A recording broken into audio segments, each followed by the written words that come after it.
Blank nowy kapelunek. Do nas na fara przykludził się nowy, młody kapelunek. Ten młody ksiądz był ci festelnie znerwowany, bo miał odprawiać swoją pierwszą mszą w tej parafii. Dlouho powogi i co bedeczko się odprężyć wlał se do tego krużlika ze wodą, który był narychtowany do kupy ze wszalnym winem, pora kropek gorzoły. No i tak to się stało. Czuł ci się on fajniejszy jak nigdy do siela. Kiedy po tym mszy wrócił się na fara do swojej izby, ujrzał na tiszu listeczek, a na nim było napisane coś takiego.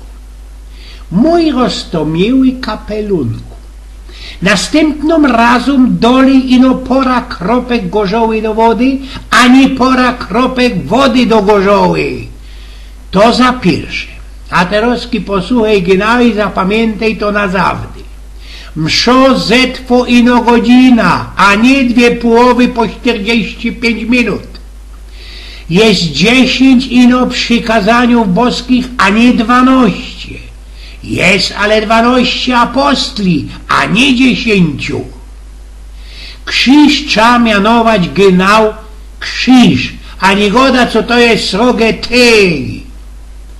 Na krzyżu jest Pan Jezusek, a nie Lech Kaczyński. Pombuczka ukrzyżowali, a nie zajebali. I to Żydy, a nie ruskie od Putina. Nie za też godać na Judasza i że to był skurwysyn. Już zaś te, co grzyszą, pójdą na isto do piekła, a nie w pizdu. Poprawdzie twoja koncepcja, co by ludzie festelnie klackali i była owacyjo, zdomi się fascynująco. Ale co by zaroski tańcować ku temu makaryna i jeszcze robić cuk, jak na zabawie, to już było przegnięcie. Oblaty są dla wiernych, to są hostie, a nie szpajza do wina. Dej se też hopie dalszy pozór. Maria Magdalena była jawno grzesznicą, a nie kurwą. Kain nie ciągnął kabla, ino za czas Abla. Przy napocznięciu godo się, niech będzie pochwalony, a nie kurwa mać. Na fajram tutaj godo się Bóg zapłać, a nie ciao, ciao.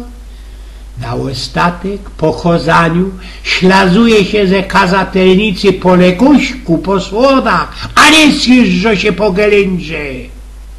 No i jeszcze jeden fal. Tym przy ołtarzu, wele ciebie, we czerwonych szatach, to nie był żaden przeskoczek, albo jak to go dają transwestyta. I no to był ja, twój biskup, amen.